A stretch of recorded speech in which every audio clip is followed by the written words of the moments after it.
This video is going to give you some feedback and some direction about the first quiz.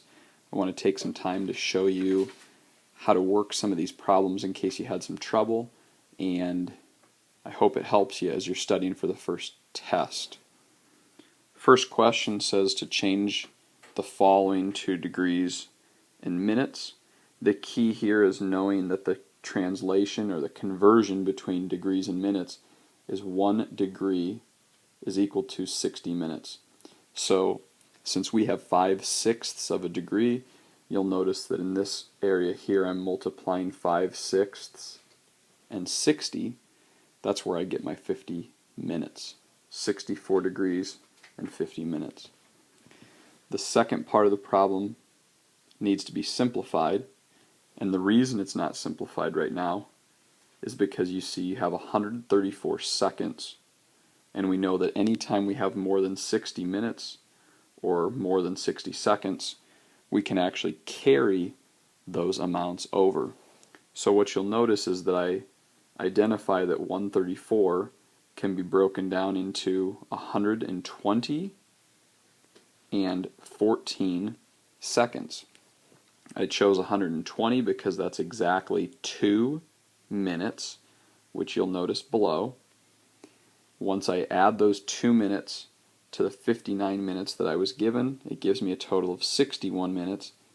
And similar to the conversion that I made above, I can translate this 60 minutes into 1 additional degree. In the end, that'll leave me with 132 degrees, 1 minute, the one that's left over from this 61, and then finally 14 seconds. For question number 2, we're asked to find the measure of angle DBC. We first need to notice that we are given a right angle.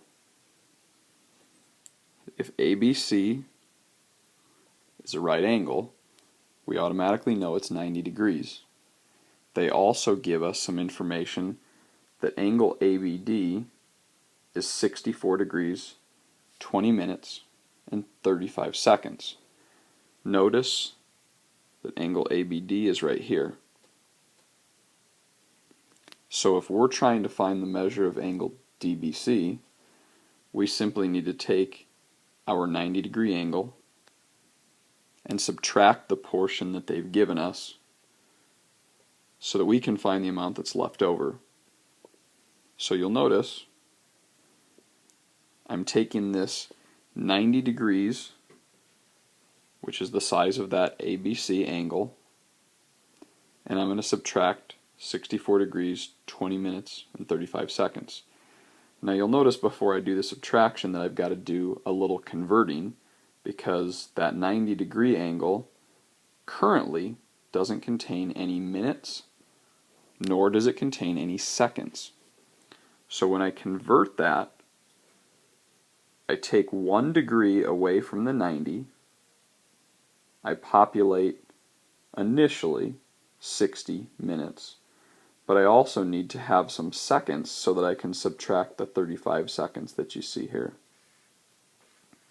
So it's kind of a funny way of writing 90 degrees, but I've got 89 degrees, 59 minutes, and 60 seconds, which is in fact the same as 90 degrees. If you get to the stage where you can convert the 90 degree amount, then the rest of it's pretty easy. Because what you'll notice now is I'm just going to do some subtraction. 25 degrees, 39 minutes, and 25 seconds is what I've got left. And that's my final answer.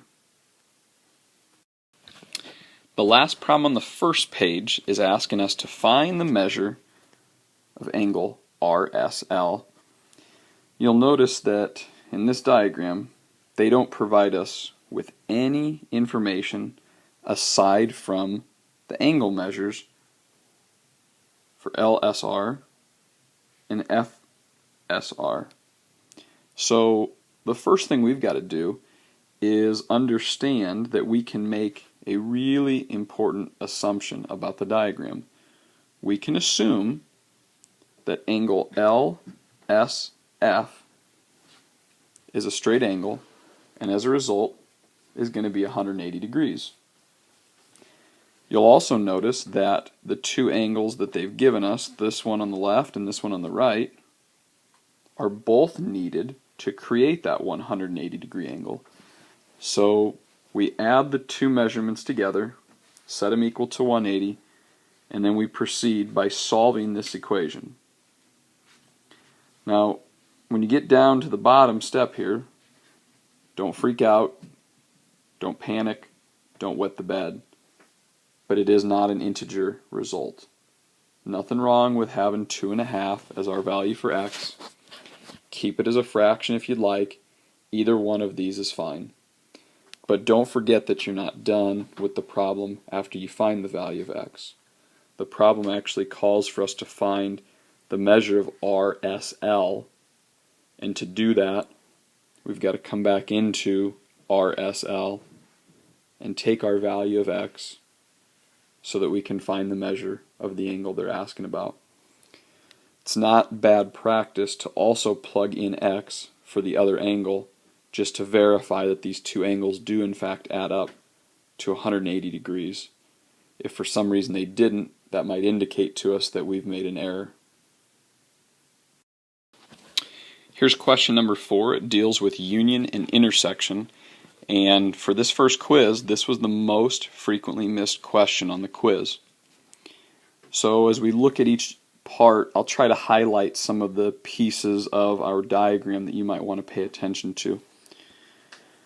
Starting with letter A, we're asked to find the intersection of segment MO and segment MG. I guess they're actually both rays if you look carefully at the notation. But in any event, we start by looking at ray MO and we look at segment MG. Since they're asking us to determine the intersection, we only need to know where, if any, do these two segments share a point or points. You'll notice that in this case, the only time they touch or overlap is going to be at point M. So that's our answer for part A. Your notation is important. It's not an angle. It's just a point, which is why you don't see any symbol alongside that letter M.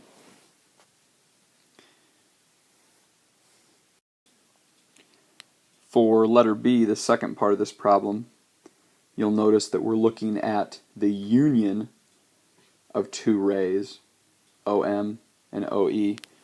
Once again, I think it's helpful to go back to the diagram,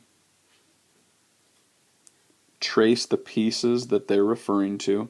So there's ray OM, and here's ray OE.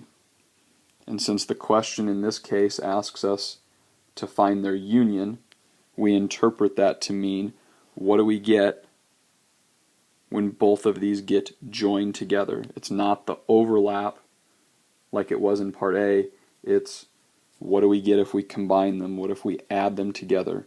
And clearly you should be able to identify that as an angle. You have a couple options though. You can call it angle MOE or angle EOM, as long as you're careful and as long as you keep O as your vertex, then your answer will be acceptable. For part C, we're back to checking out an intersection of two segments, in this case the intersection of GO and GT. We'll highlight these pieces again. GO would be this entire segment, and GT would be just the lower portion of that segment. Now remember that when we're dealing with intersection, we're asking ourselves, what, if anything, do these pieces have in common. And you'll notice that they actually have all of that segment in common, which is kind of confusing to some people because they're oftentimes looking for just one distinct point. But in this case, it's clear that we're not just having one point that's shared. So you'll notice that we say our intersection is the entire segment, and you have the flexibility here to call it either segment GT or segment TG. And then the last part of problem number 4 deals again with the union of two segments, or two rays in this case. We're looking at what is the union of TM and TE. So here we go back to the diagram. TM is this piece, TE is this piece, and since they're asking us for union, we got to make sure we list what we get when both of these are combined. So in this case you have a couple options. Some may call that a straight angle, and so they'll give us an answer that looks like this, where they cite angle MTE or angle ETM. The other option, which would be just as good, is to call this line ME or line EM, as this entire line spans throughout that figure. So notice that we're really careful about our notation, and maybe even just as important, we got to make sure we can distinguish the notation that they give us so that we can answer the problem. Question 5 asks us to solve for R and M.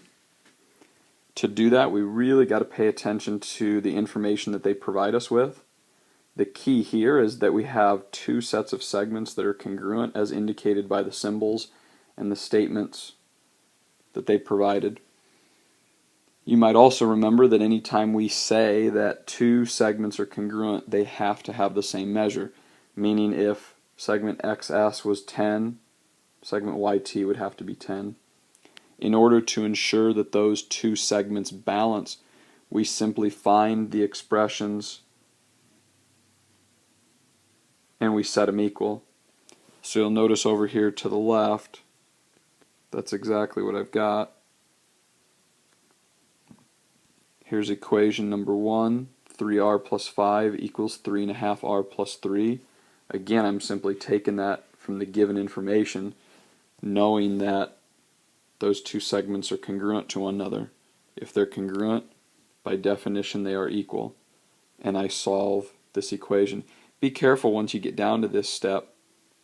I had a handful of you who told me r was equal to 1, but if 2 is equal to half of r, we're saying half of what number gives us 2?